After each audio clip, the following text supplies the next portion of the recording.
Good morning. രാവിലെ എന്നെ എടുക്കുവാണോ എല്ലാവരും? കാപ്പുടിയൊക്കെ കഴിഞ്ഞോ? എന്നൊക്കെയുണ്ട് എല്ലാവർക്കും വിശേഷങ്ങളൊക്കെ? നമ്മുടെ കേശിപ്പുണ്ണാരി ഇവിടെ രാവിലെ തന്നെ അപ്പം തിന്നാനുള്ള തയ്യാറെടുപ്പിൽ നിൽക്കുവാണ്. പിന്നെ എന്നൊക്കെയുണ്ട് എല്ലാവർക്കും സുഖമാണ്. ഇന്ന് ഞങ്ങൾക്കാണെങ്കിൽ ഇന്ന് ഭയങ്കരമായ ഒരു സന്തോഷമുള്ള ദിവസമാണ്.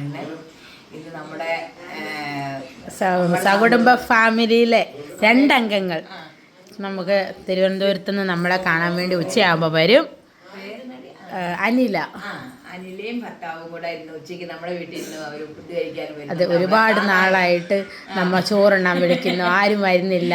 പിന്നെ ഞങ്ങൾ വരും എന്നും പറഞ്ഞ് ഒത്തിരി കമൻറ്റുകളൊക്കെ കണ്ടിട്ടുണ്ട്, പക്ഷെ ആരും വന്നിട്ടില്ല. നിങ്ങൾക്ക് ചോറിന് വിളികളെന്നൊക്കെ ചോദിച്ചു. പക്ഷെ എന്തായാലും ഞങ്ങൾക്ക് അതിന് ഭയങ്കര സന്തോഷമാണ്.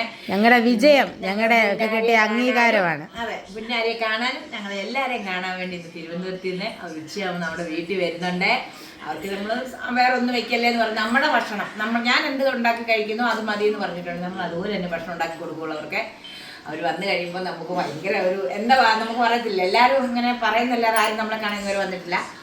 ഒരുപാട് സന്തോഷമുണ്ട്. എന്താ കൊണ്ട് ഞങ്ങൾ രാവിലെ ഞങ്ങൾക്ക് പാലപ്പവും മുട്ടക്കറിയും വെച്ചു. അവർക്ക് ഉച്ചയാകുമ്പോഴത്തേനും വരുള്ളൂ എന്ന് പറഞ്ഞാൽ അവർക്ക് ഫുഡൊക്കെ ഉണ്ടാക്കണം. അവരുമായിട്ട് ഒന്നിച്ചിരുന്നിച്ചിരി ഫുഡ് കഴിക്കണം. അതൊക്കെ ഭയങ്കര സന്തോഷമാണ്. ഞങ്ങളുടെ പുണ്ണാഴ്ച അവരെ ഇന്ന് കാണണം. അവർ എന്നും വീഡിയോ കോൾ വിളിക്കും കുഞ്ഞിനെ കാണാൻ വേണ്ടി, ഞങ്ങളെ കാണാൻ വേണ്ടി എല്ലാം ഒത്തിരി സന്തോഷമുണ്ട്. അതുകൊണ്ട് എല്ലാവർക്കും എനിക്ക് തിരക്കാണ്.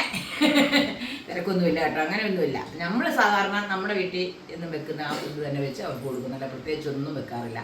വെക്കണ്ടെന്ന് അവർ വിളിച്ചു പറഞ്ഞിട്ടുണ്ട്. അതുകൊണ്ട് രാവിലെ വേണ്ടേ നമുക്കിന്ന് മുട്ടക്കറിയും പാലപ്പുമാണ്.